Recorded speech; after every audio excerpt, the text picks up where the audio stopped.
I always think it's really important to give my guests their flowers, right? Especially when they've truly earned their stripes in this business here. Now, this man, let me just take you way back, and I hope he doesn't mind me doing this. He was the former sports reporter for the Reading Eagles newspaper. He was also former editor-in-chief at BIC Sports. He was the former assistant sports editor for Westchester's Daily Local News, and then took his game to another level when he got an opportunity to cover your Philadelphia Eagles as a writer for 24/7 Sports. You've heard him on Jacob Sports.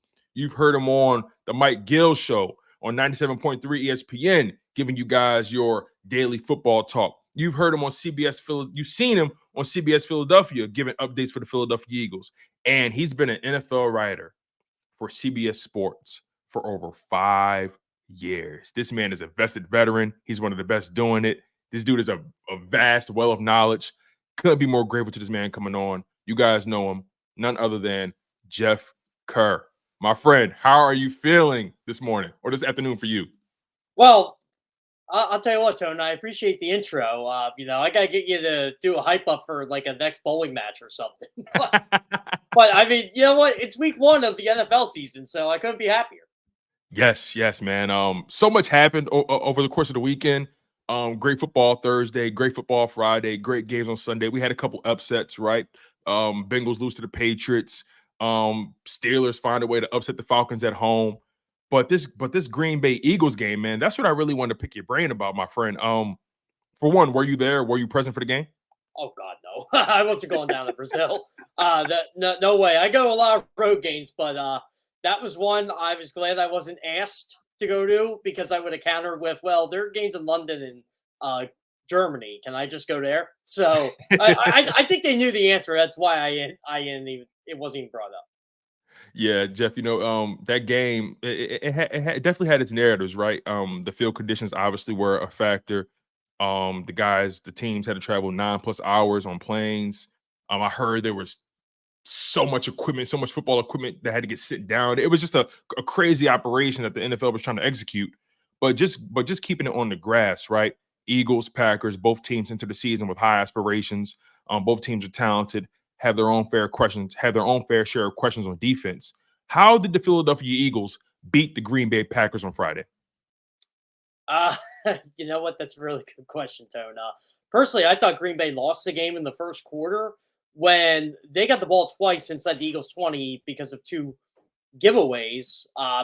One was Jalen Hurts' fault. The other one, I'm not going to blame Jalen Hurts for Cam Jurgens snapping the road. But regardless, giveaways are giveaways, right?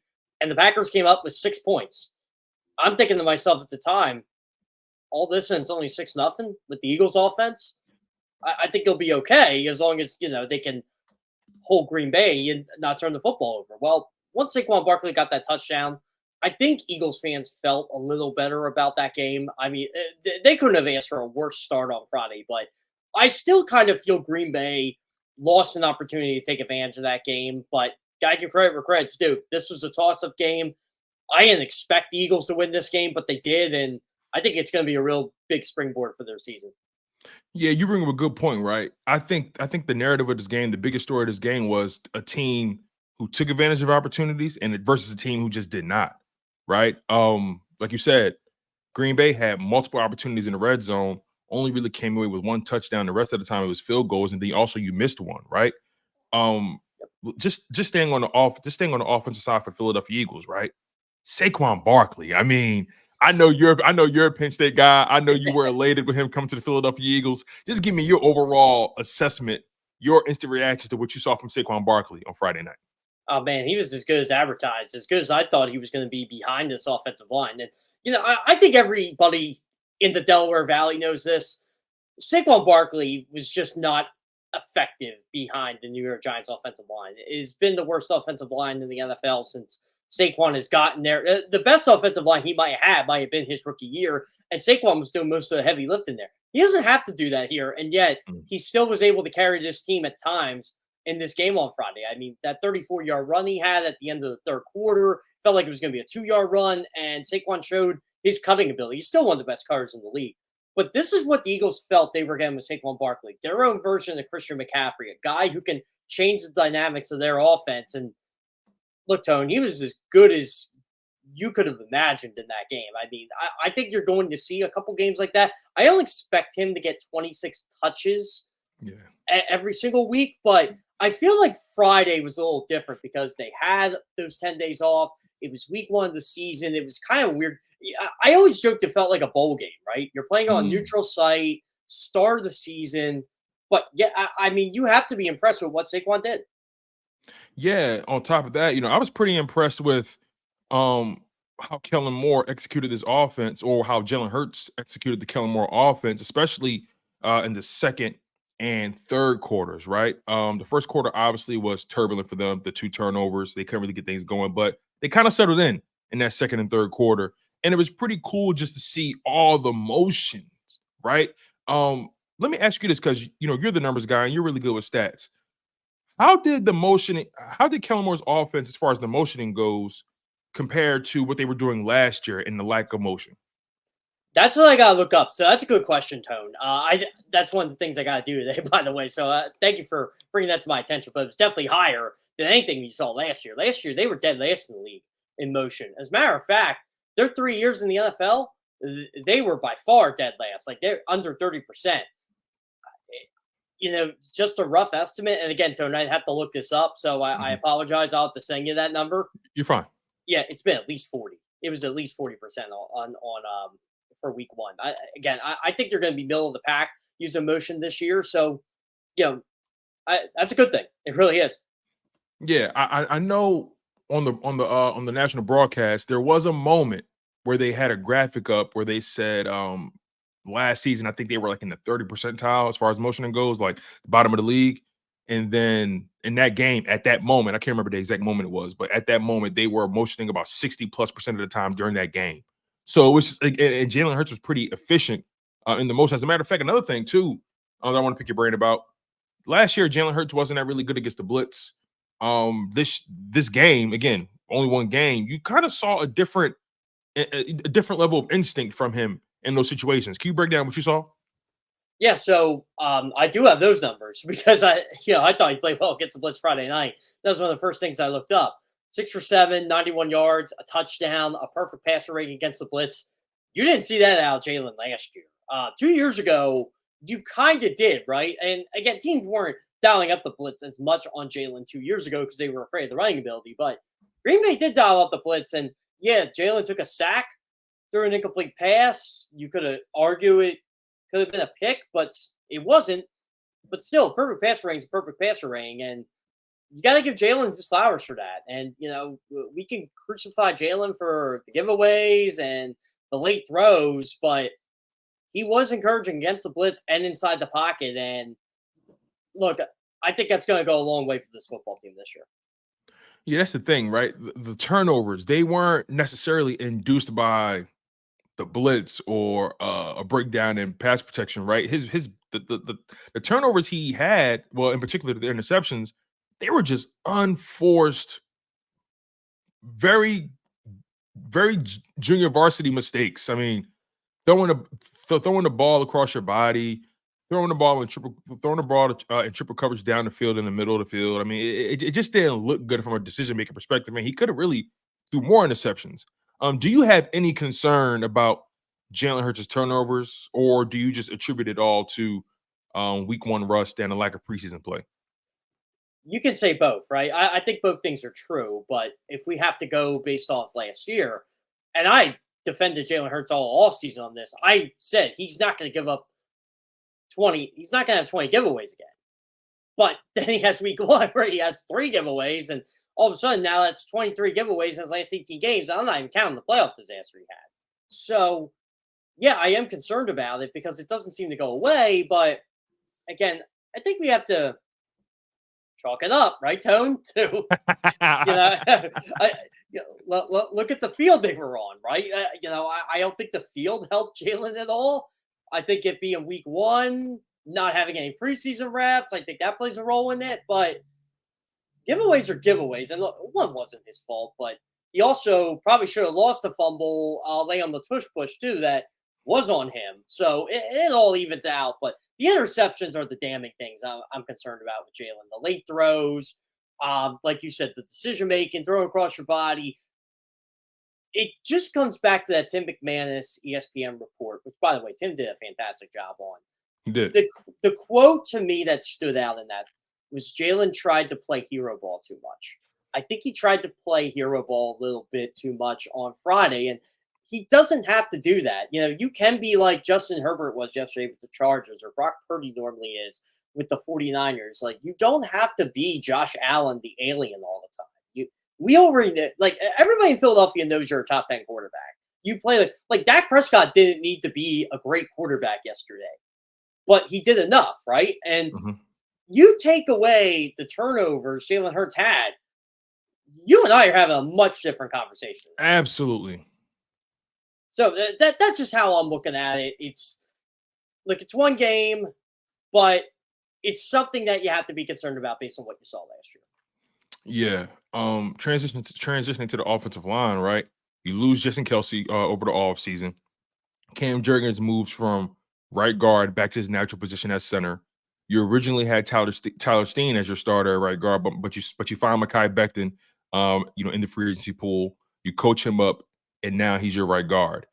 For one, give me your concerns, if you had any, going into this game about the offensive line or the interior of the offensive line, and give me your thoughts about Cam Jurgens and Mekhi Becton's performance, just, run block and pass block and things of that nature. So it was funny, Tone.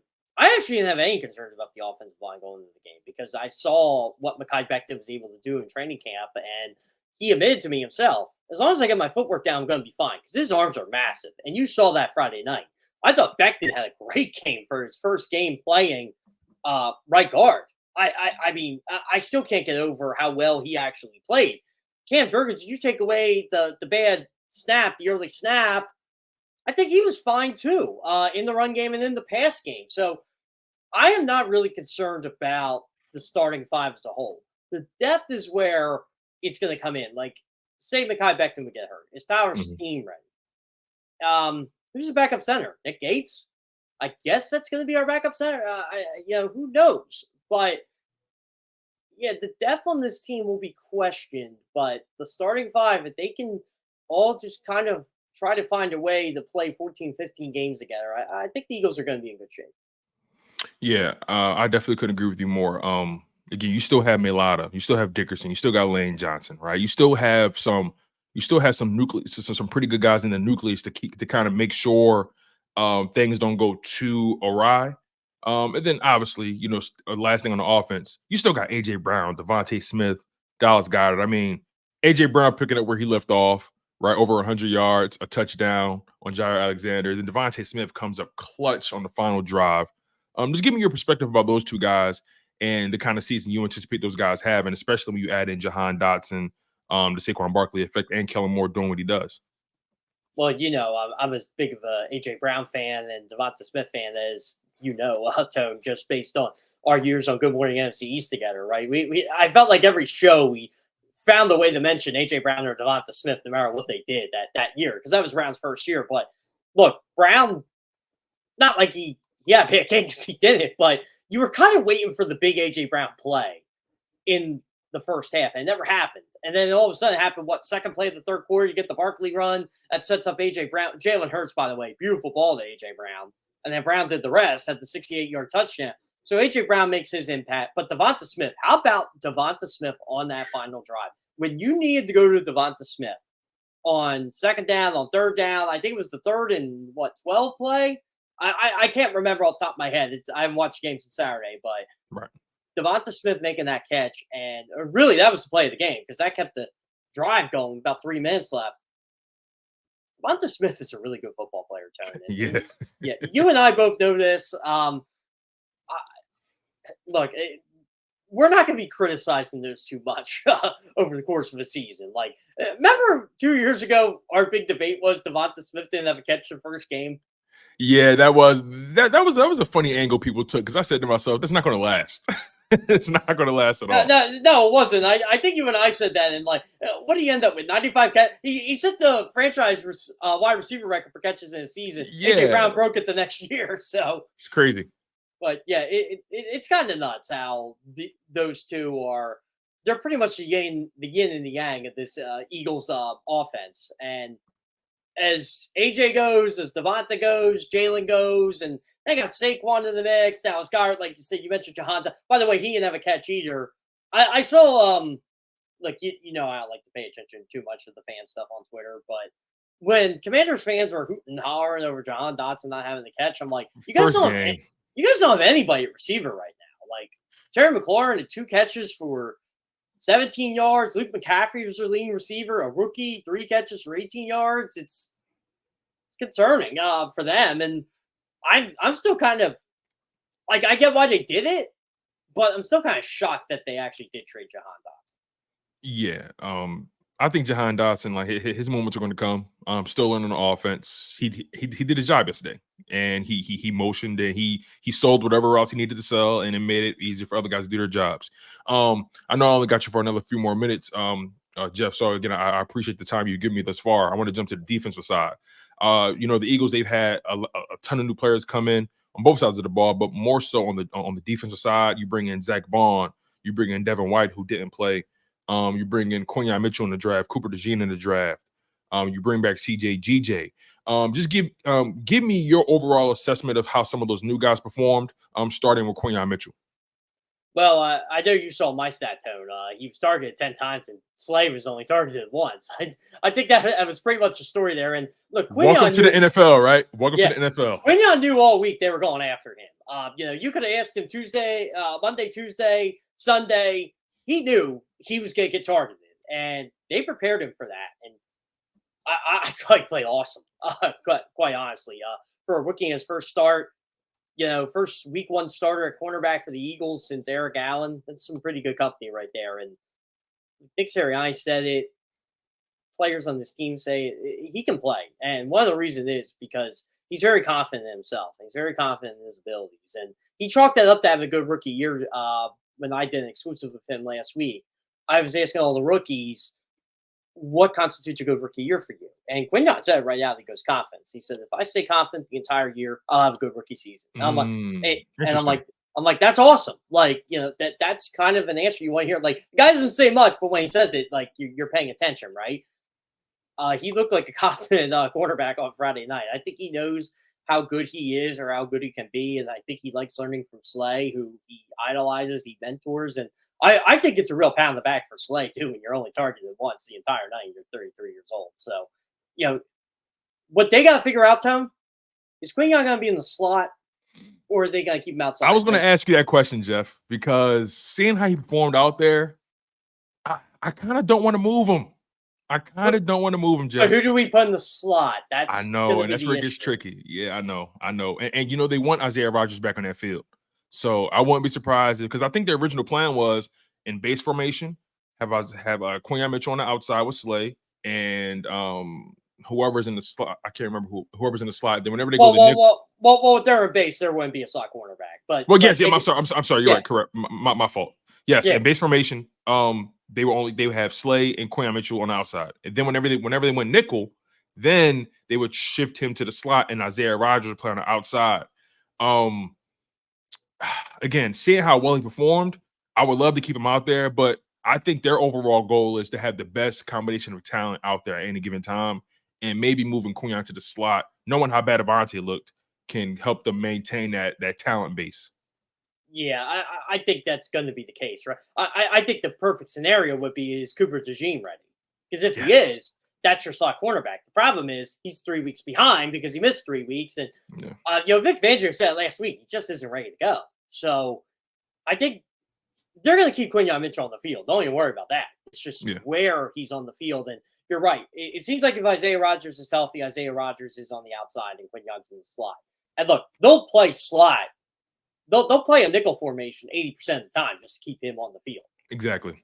So I'm not concerned about that yet. I'm just concerned about where they're going to play him. And right now, just be thankful you have him. I'll just say that. Just be thankful he's healthy, because if he doesn't, nothing against Isaiah Rodgers, who I want to see do really well. Keith Ringo, I want to see do really well. They're not Quinyon Mitchell. Exactly. And then Zach Bond, right? I mean, who would have had that game? 15 tackles, 11 solo, 2 sacks. I mean, he was everywhere. Weird story here, Tone. So I talked to a lot of people that are on the Saints beat or who've covered Zach Bond when the Eagles signed him because I knew who he was. But I'm like, oh, it's the inside linebacker. Yeah, I get it. They need a linebacker. And they said, well, he wanted more of an opportunity to be a pass rusher, which he's getting here, but he's still an inside linebacker. And they said, Philly's going to love him. And I said, well, what do you mean by that? And they said, just the character, the personality kind of fits Vic Fangio and what he wants to do. I'm like, okay, so this might be another ring sign. You know what might be a hot take, Tone? And I'm not a hot take guy. Zach Bond is their best all-season signing. Jeff, when we signed him, I told people, I said, listen, I've been doing a lot of due diligence. I've been reading a lot on this guy from Saints writers, not Eagles reporters. I've been paying attention to what the Saints people wrote about him. And they said, this dude is athletic. Yes, he was a perennial special team guy, but whenever he got opportunities, he took advantage of them. The final 5-game stretch of the season for the Saints, he came in when somebody was injured. He had sacks. He had an interception. He had some pass deflections. He was all over the place. I thought this guy could really bring something to the position. I got laughed out the live stream, Jeff. And look at us. We're talking about Zach Bond in week 1. It's crazy. Yeah, it's nuts, right? And 15 tackles, like you said, 2 sacks, and yeah, I mean Zach Bond was a good player for Dennis Allen. And look, I have my reservations of Dennis Allen as the head coach, but he's a brilliant defensive mind. And when Dennis Allen says something about Zach Bond, you listen. So, that's how I kind of viewed it. Cam Jordan said a lot of good things about him. Marcus Davenport played with him years ago. These guys know how good some of these players are, right? When they signed Zach Bond and Oren Burks, I'm like, and I said it too. It's organizational malpractice what they did at linebacker. Again, this is why these guys know more than I do because I like the Bond signing. I liked how they drafted Trotter. I just thought they needed to do more than make their big free agent splash Devin White, right? But sometimes you got to get creative in certain situations, and the Eagles are kind of at the forefront of we're just not going to pay linebackers, even though the best teams in the NFL seem to have really good linebackers. Baltimore, San Francisco, even Kansas City. And look, I can't fault the Eagles for this because they wanted Drew Tranquill, and they tried to get him last year. The last 2 years they tried to get him. And he signed with Kansas City and he stuck with Kansas City. So you can't fault them for that. But, when you're going into the year like, okay, and uncertainty with Nakobe Dean and Devin White, the stuff you hear out Tampa. By the way, everything you hear from Devin White out Tampa is the exact opposite what you hear from Zach Bond in New Orleans, by the way. Wow. And Bucs beat reporters liked him. They just, not good, you're not good, I guess. Man, that's going to be interesting. Final question for you, Jeff. I know I got to get you out of here, my friend. I really do appreciate the time you've given me.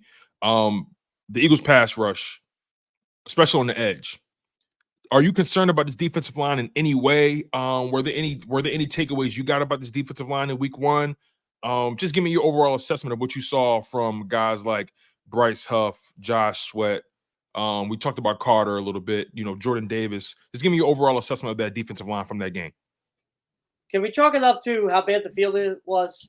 Because, Yeah. I mean, look, I have my concerns about the pass rush going into the season, but it's kind of hard to judge a lot of people on this team when that field was as bad as it was. And in the reverse effect, it may have made the offensive line look better than what it was, but we'll always give the offensive line the benefit of the doubt because they've been good. We all know about this defensive front. Bryce Huff was non-existent. Nolan Smith had a pressure, but he didn't really do much. Jalen Carter only had 2 pressures, but he was in the backfield on a couple plays, so you can't fault the guy. But it just seemed like no one was able to gain their traction unless your name was like Moro Ojomo. So, yeah, it's interesting, Tone. I'm going to reserve judgment on them because of the field, but they didn't ease any concerns. Jeff, my friend, I really do appreciate you giving me the time that you did, my friend. I know it was kind of last minute me reaching out to you. You got back to me right away, and we made it happen. I really can't wait to bring you on the show again. I definitely want to pick your brain a little bit more about other NFL games, right, as we get later on to this, as we get deeper into the season, when we have maybe a larger sample size of trends and things and maybe critique. But, my friend, I love what you do. I love your writing. I love your perspective. I love the tenacity you bring on Twitter whenever someone gets out of line. I love you, my friend. got a lot of appreciation for you, and I also appreciate you for always making yourself available to me whenever I needed you, my guy. Thank you so much. Hey, anything for you, Tone. By the way, I do have to bust on you for a second. You said last minute. You do know you're a lot earlier than a lot of people who contact me for stuff, right? Listen, you know what? I always feel like because I reached out to you Saturday night, and it was late, by the way. So I was like, I was overstepping up. a little bit. I was up. I was playing NCAA football, watching college football. I'm doing my thing.